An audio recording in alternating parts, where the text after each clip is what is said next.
I'm just going to say it. No matter how badass you think you are, you're not a pirate in Star Citizen. Not yet. The game sells the fantasy that you can be anything, and yes, that includes piracy. But right now, that idea falls apart the moment you pull the trigger. What's missing is the one thing that defined real piracy: consequences. In its current state, there's no real risk and no meaningful punishment. Blow up a trader at an OM marker, and that's it. They lose hours of effort, you lose nothing. That's just being a thug with a spaceship. And it couldn't be further from the brutal reality of the Age of Sail, when pirates lived on borrowed time, and almost all of them paid the price.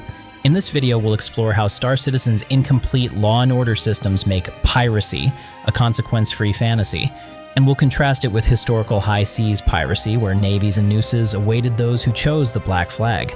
We'll also look at the fates of some infamous real-life pirates and discuss how upcoming NPC law enforcement in Star Citizen could finally bring true piracy, with real risk, into the game's universe. If you're new here, welcome. I'm Captain Katarn. I cover Star Citizen without all the BS that you'll get from other YouTubers and all the constant negativity that exists on this platform. If you're tired of that noise, hit subscribe and join the crew. I want to preface this by saying that I totally get it. Treasure Island hit me hard as a kid too. Pirates are cool, at least in stories. But actual piracy was nothing like that, and neither is Star Citizen's version right now. In the current state of Star Citizen's alpha, playing as a pirate essentially means preying on other players without facing meaningful in-game repercussions.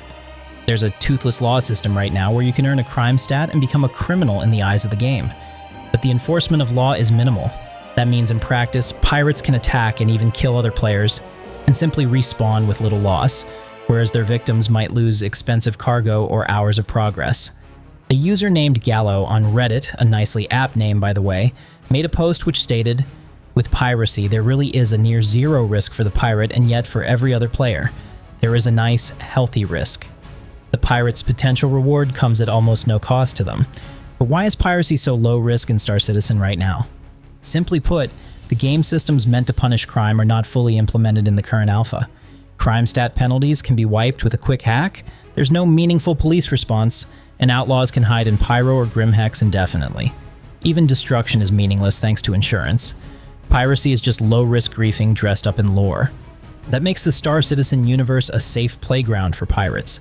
If a pirate's ship is destroyed, they can claim insurance and be back in action swiftly. This imbalance has led many, including myself, to call the current state of piracy unrealistic and game-breaking, essentially just griefing without consequences. Without the threat of loss, calling oneself a pirate in Star Citizen is a bit of a joke. There's no price on your head, no Navy frigate hunting you down, no gallows waiting if you're caught. Real piracy in the Age of Sail, circa 17th to 18th centuries, was a high-risk career that usually ended in a brutal fashion. Unlike Star Citizen's current sandbox, the real world had organized governments and navies that actively hunted pirates. Being a notorious pirate in 1720 meant that every naval warship, colonial governor, and bounty hunter was eager to catch you. Law enforcement was very real and deadly for those Golden Age pirates. Once authorities began cracking down, pirates faced swift justice. Special admiralty courts were set up without juries. Pirates were given no representation and were therefore often sentenced to hang. In fact, between 1716 and 1726, an estimated 400 to 600 pirates were executed by British authorities alone. Piracy was a capital crime, and governments were eager to make gruesome examples of those who terrorized shipping lanes. Pirates operated under constant threat of capture or death. They couldn't freely roam in civilized ports. A pirate captain might enjoy a brief, infamous career plundering ships, but eventually the law, or rival bounty hunters, caught up. Historians note that the famous pirates of that era really only had two possible endings. Basically, a pirate gave up the criminal life and disappeared before the noose tightened, or they were inevitably hunted down. Navies like Britain's Royal Navy aggressively expanded anti-piracy patrols in pirate-infested waters. Colonial governors offered bounties and pardons to entice pirates to surrender, and bounties to motivate hunting the rest, and any pirates who persisted were often cornered and killed or hauled off to the gallows. The Age of Sail may carry a romantic myth today, but in truth, a pirate's life was usually nasty, brutish, and short. To drive home how dangerous real piracy was, let's look at a few of the most well-known pirates and their fates. Virtually all the infamous pirates of the Golden Age met grisly ends or severe justice.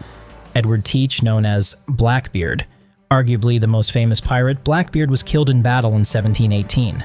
The Royal Navy hunted him down off North Carolina. Lieutenant Robert Maynard's crew fought Blackbeard hand-to-hand, killed him, and even hung Blackbeard's severed head from the ship's bow as a warning to others. This dramatic end cemented that even the fiercest pirate was not beyond the reach of law enforcement. Stede Bonnet, a former gentleman planner turned pirate for adventure, Stede Bonnet's career was short-lived. He was captured by colonial militia in 1718 and hanged in Charleston later that year. Despite his wealth and status, the law showed no mercy. He and nearly 30 of his crew were strung up as pirates. John Rackham, aka Calico Jack, famous for having 2 female pirates, Anne Bonny and Mary Read, in his crew, Rackham was captured in 1720 by the British authorities. He was hanged in Port Royal, Jamaica, and his body was gibbeted, which means displayed in an iron cage, as a gruesome warning to other pirates. Charles Vane, a particularly ruthless pirate, Vane's luck ran out after a shipwreck. He was rescued by, and promptly recognized by authorities, taken to Jamaica, and hanged in 1721. Vane's execution, like many others, was meant to send a signal that piracy would be punished by death. William Captain Kidd, sometimes remembered as a privateer turned pirate, Kidd was captured and sent back to London. He was executed for piracy in 1701 at Execution Dock, a famous location that was the end for many pirates. His body was then hung in a gibbet over the River Thames, a literal warning sign to pirates for years. Henry Avery, one of the rare exceptions, Avery pulled off one huge pirate score, plundering the Mughal ship Ganges Sawai, and then vanished around 1696. He is one of the few major pirate captains to retire with his loot without being arrested or killed, essentially disappearing and escaping the long arm of the law. His peaceful retirement was very unusual in an era when most pirates were caught. As these examples show, real pirates lived under constant threat. Many met their end at the gallows or in bloody naval battles. The lack of safe haven was eventually a big factor in ending the golden age of piracy. For instance, when the pirate stronghold of Nassau was reclaimed by the authorities, pirates lost their sanctuary. With nowhere to hide and the law closing in, the pirate way of life was simply not sustainable. Piracy carried deadly risks, and most who chose that path paid the ultimate price or swung from a rope. So how does this all tie back to Star Citizen? The current Wild West situation is temporary, but that's no consolation for the players that have to deal with this asymmetrical risk imbalance. CIG has indicated that the civilized areas, like the Stanton system under UEE law, will get much stricter law enforcement against crimes. And that's where the real gameplay starts. The dream is a world where pulling the trigger has weight and respawning has consequences. CIG intends to implement NPC security forces, police scans, reputation penalties, and other measures that will make life as a pirate perilous, as it should be. As the Star Citizen design lore itself states, recognized pirate ships should not expect to travel or operate in UEE space unaccosted, nor should they expect landing permission in UEE ports. You'll be essentially outlawed from lawful society, just like real historical pirates who were banned from legit ports and had to lurk in hidden coves. CIG wants piracy to be possible, but at great risk in lawful areas. The vision's that a pirate who wants to score big in a UEE system must execute a careful plan, take out comms, strike quickly, and escape before the law arrives. If they slip up, they could be swarmed by NPC police or tracked relentlessly. Just like a highwayman of old risked the king's sheriffs, a Star Citizen pirate will risk the advocacy agents in the Navy. Hell, even bounty hunting 2.0, whatever that actually ends up being, will add to the stakes. Only when these features are in place can players truly be pirates in Star Citizen, in the sense that term is meant. The golden age of risk-free piracy in the alpha will come to an end, much as the golden age of piracy did in the 18th century. At that point, pirates in Star Citizen will more closely resemble their historical counterparts, living on borrowed time and facing the constant threat of capture or death, maybe even permadeath in-game, perhaps, with the death of a spaceman mechanic. That's going to be glorious for everyone. A living system with real consequences and escalating risk. Man, that's the dream. The best example I've ever seen in a live game was back in Star Wars Galaxies, before the NGE wrecked it. Jedi were powerful, sure, but every time you used your abilities in front of people or NPCs, you painted a target on your back. Bounty hunters could come for you at any time. And they did. It was heart-pounding. You'd be out exploring or running missions and suddenly you'd see a blue dot coming right at you on the minimap. You had to fight or run.